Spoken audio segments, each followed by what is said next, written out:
Баршаңызға сәлем, сіздер мен Нажиба. Бүгін қазақтың ұлттық сусыны мұздай көже дайындаймыз. Дайындау жолы өте оңай және денсаулыққа пайдасы мол. Мен бұл көжені сары жүгеріден, ақ жүгеріден және бидайдан жасаймын. Сіздер тек қана жүгеріден немесе арпа, күріш қосып жасасаңыздар да болады.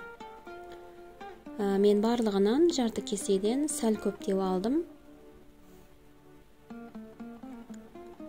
Енді осыларды жақсылап 3-4 рет су тазарғанша жуып аламыз. Жылы суға 2 сағатқа жібітіп қоямыз. Сосын осындай менде 4 дана құрт бар, соларды да жылы суға жібітіп қойдым. 2 сағат өткеннен кейін осындай үлкен ыдысқа барлығын саламыз.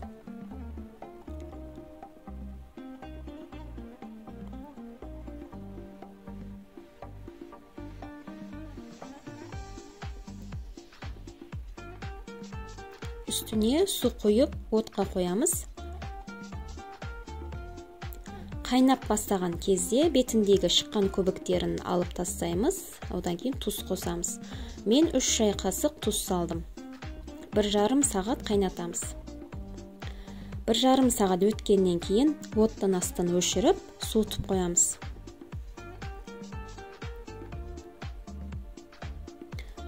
Міне толықтай суыды.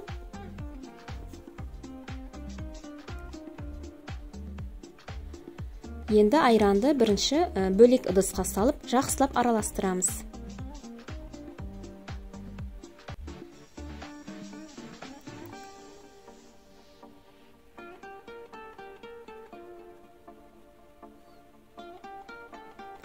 Жақсылап араластырғаннан кейін осыны үстіне қойып, тағы да араластырамыз.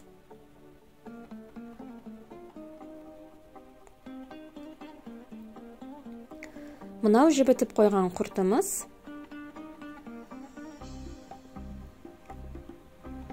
Енді осының үстіне салқын су құямыз. Мен тағы да 2 шай қасық тұз салдым.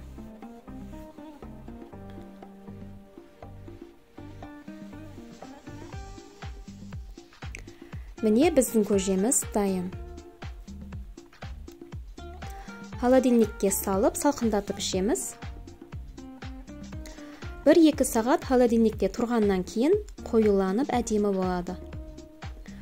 Видео ұнаса лайк басып, арнама жазылыңыздар. Сау болыңыздар.